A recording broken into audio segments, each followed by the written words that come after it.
აღმაშენებლის ქუჩის სარეკონსტრუქციო სამუშაოები გრძელდება პროექტის ფარგლებში გზის 1000 მეტრიან მონაკვეთზე სრულად გამოიცვალა სანიაღვრე ქსელი, მოიწყო ბაზალტის ბორდიურები და დეკორატიული ფილები, დამონტაჟდა გარე განათების სისტემა. სამუშაოები 3 ეტაპად მიმდინარეობს, პროცესს დღეს ქალაქის მერის მოვალეობის შემსრულებელი გაეცნო. ტერიტორიის რეკონსტრუქცია გასული წლის სექტემბერში დაიწყო და მიმდინარე წლის ივლისში უნდა დასრულდეს.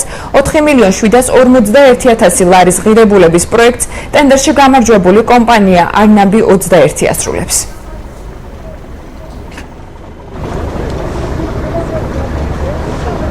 ხლარი მესამე ეტაპი აღმაშენებლის ქუჩის აღდგენის ეს 2013 წლის სექტემბერში დაიწყო დაახლოებით აღდგენის სამუშაოები.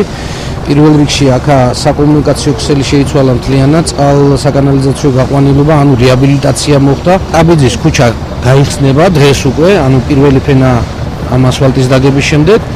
აბიძის ქუჩიდან წავა უკვე წრიულამდე მთლიანად იგივე სახის სანიაღვრე არხების რეაბილიტაცია და კეთილმოწყობა, ვთქვათ, გზის არასავალი ნაწილის, გზის სავალი ნაწილის კეთილმოწყობა შემდეგ მოეწყობა და ზაფხულში ვამთავრებთ მთლიანად და კიდევ ერთხელ მოხდება უკანასკნელი ფენა გზის საფარი ნაწილის დაგებას. ამ ეტაპზე გაკეთებული არის ქუჩის 1000 მეტრიანი მონაკვეთი.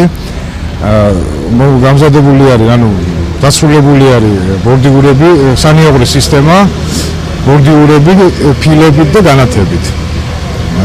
პლუს მაგას აგებული არის ქვედა საფარი, ასფალტის ქვედა საფარი 1000 გზივ მეტრზე. მთლიანი ქუჩის სიგრძე არის 1620 მეტრი და სავარაუდოდ ვფიქრობთ, რომ იმისის დასაწყისში დავასრულოთ მთლიანად ობიექტი, თავისი მეორე საფარი და გავიდეთ წრიულამდე, აღმაშენების წრიულამდე.